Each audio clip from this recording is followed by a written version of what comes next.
Hello जी, राधे राधे। कैसे हो आप सब? आशा आप सभी अच्छे होंगे। स्वागत है आपका फिर से एक नए ब्लॉग में। और सुबह की शुरुआत हो चुकी है कामों के साथ। पहले तो मुझे लगा उठने के बाद क्या करूं, मैं क्या करूं, पता नहीं, कुछ मन भी नहीं कर रहा था काम करने का। और सोच भी रही थी ये भी कर लूं वो भी कर लूं, मगर दिमाग कुछ काम नहीं कर रहा था कि करना क्या है आज मुझे। क्योंकि आज है संडे, और संडे वाले दिन वैसे भी काफ़ी काम होते हैं घर में। तो आज पहले मैंने सोचा पर्दे धुलकर डाल देती हूँ, उसके बाद देखा जाएगा क्या करना है। क्योंकि मेरे पर्दे इतने गंदे हो चुके हैं 1 महीने के अंदर। आपने देखा, मैंने होली पर ही धुले थे और होली को अभी 1 महीना ही हुआ है।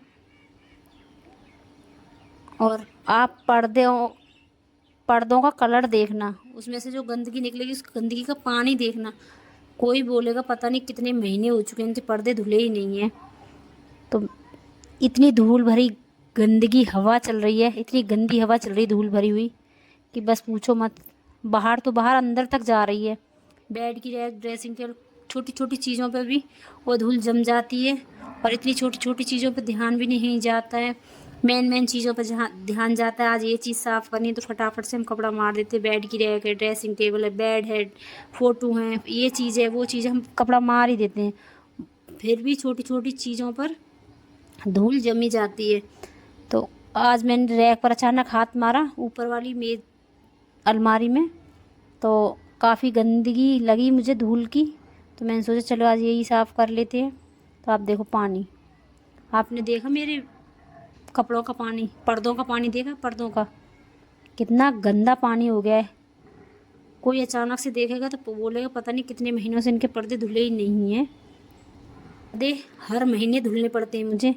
एक तो हल्का कलर है, ऊपर से धूल मिट्टी है, धूप की किरण है, कहीं ना कहीं हाथ भी लग जाते हैं हमारे और बच्चों के, तो गंदे हो ही जाते हैं।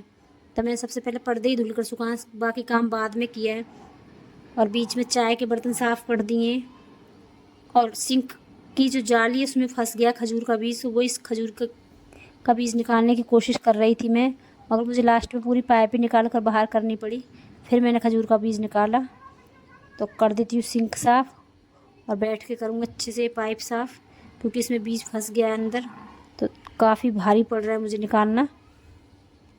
फिर मैंने पलटी करके ऊपर से ठक ठक करके 2-3 बार मारी पाइप नीचे दीवार में, तो पाइप हो गई मेरी साफ़। तो अब ये लगा दूँगी वापस से। और पर्दे धुल कर आ गई हूँ। और सुबह सुबह कोई काम छेड़ दो तो नाश्ते का तो फिर मन, या तो बना बनाया मिल जाए या फिर पहले नाश्ता बन जाए उसके बाद काम हो। तो पहले आज सोचा आज नाश्ते में कुछ खास नहीं, तो ब्रेड का एक पैकेट मंगाया चाय के साथ, वही ब्रेड दे दिए बच्चों को, खाना जल्दी बना दूँगी आज। तो एक एक दो दो एक एक सबने ब्रेड खा लिए चाय के साथ। तो मैं अब अलमारी साफ़ कर दी मैंने अच्छे से, और अब धुल देती हूँ मैं ये बाहर वाला रूम। जिस समय मैंने अलमारी साफ़ करी थी उस समय मोबाइल था मेरे बेटे के पास, क्योंकि आजकल चल रहे हैं वो मैच, तो वो मैच देखने के चक्कर में उसने मुझे मोबाइल नहीं दिया था। तो अलमारी साफ़ करनी मैं नहीं दिखा पाई, मगर मैंने अलमारी साफ़ कर दी अच्छे से। और ये पूरा बरामदा पानी से साफ़ कर दिया है। मैं कितनी भी सफाई कर लूँ फिर भी धूल मिट्टी हो ही जाती है। तो पहले ये साफ़ करूँगी, उसके बाद पूरी पटिया साफ़ की अच्छे से। अब मैं नहा कर आ गई और बना लेती हूँ जल्दी से खाना, क्योंकि आज नाश्ता ज़्यादा है भी नहीं था, तो भूख भी जल्दी लगेगी सबको, और लगने भी लगी है भूख।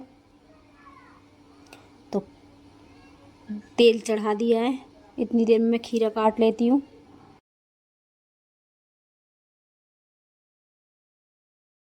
और दाल सिंपल बनेगी हींग जीरे के साथ, और दाल बनेगी उड़द चने की। तो उड़द चने की दाल मैंने उबाल दी है, और जिस तेल में मैंने दाल फ्राई करनी थी उसी तेल में से थोड़ा सा जीरा निकाल के डाल दिया है मैंने मट्ठे में। तो मेरा मट्ठा बनकर हो गया तैयार। इसमें थोड़ा सा काला नमक डालूंगी और पुदीने के पत्ते और 1-2 हरी मिर्च पीस के डाल दूंगी, तो मेरा रायता बनकर हो जाएगा तैयार। और दाल, जब तक मेरी दाल बनेगी इतनी देर में बीच में मैं आटा भी लगा दूंगी, क्योंकि भूख मुझे भी काफ़ी तेज़ी से लगी है। तो जल्दी जल्दी कर तो रही हूँ कोशिश। तो इतनी मेरी दाल के टमाटर गल रहे हैं, इतनी देर में मैंने खीरे पहले काट दिए। अब प्याज काट लेती हूँ, वरना चक्कू प्याज का हो जाता तो ये गुस्सा करते, क्योंकि इनको प्याज बिल्कुल पसंद है ही नहीं। तो बीच में प्याज काट कर रख दिए, हाथ धोकर आ गई हूँ, स्टैंड लेकर आ गई हूँ, बर्तन लेकर आ गई हूँ रोटी बनाने के लिए। और अब देख लेती हूँ दाल। एक बार फिर से टमाटर देख ली। आजकल टमाटर भी इतने ख़राब आ रहे हैं कि वो गलने का नाम ही नहीं लेते ही नहीं है। मुझे कम से कम 10 मिनट लगे टमाटर गलाने में, फिर भी टमाटर मेरे गले ही नहीं। और मैं आटा लगा देती हूँ जब तक मेरे टमाटर और गलेंगे। कोशिश कर रही हूँ गल जाएं, मगर गल तो नहीं रहे हैं। चलो कोई नहीं, जैसे हैं। बना दी दाल, छौंक दी। और अब फटाफट से बना लेती रोटियाँ। सबसे पहले गाय कुत्ते की निकाल दूँगी, उसके बाद साथ ही साथ खाना लगा दूँगी, क्योंकि अभी लगी है भूख। नाश्ता अच्छा हैवी हो जाता है तो भूख इतनी नहीं लगती है, और नाश्ता हैवी ना हो तो भूख लगती है जल्दी। तो अभी बजे 10 और भूख लगने लगी। आज जल्दी खाना बना दिया है।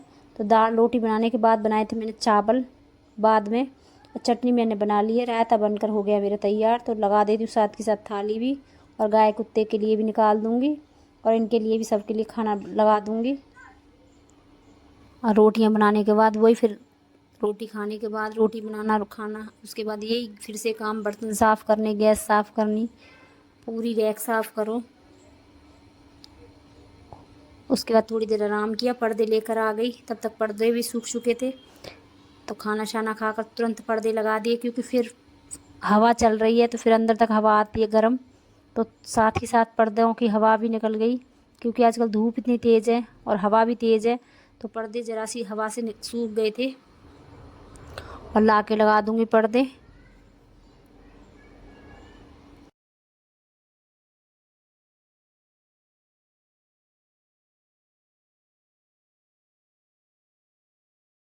पर्दों की ऊंचाई काफ़ी है, तो मदद लेनी पड़ती है बेटे की। तो उसने ही पर्दे उतार कर भी दिए थे, और उसने ही लगाए हैं पर्दे स्टूल पर खड़े होकर। और ये शाम के 4 बजे का ब्लॉग है। चाय का समय हो चुका है, तो चाय के साथ बना लेते हैं कुछ हल्का फुल्का नाश्ता। तो परी बोल रही है मुझे मुरमुरे भून कर दे दो, तो परी के लिए मुरमुरे भून दिए हैं, और अपने लिए चिप्स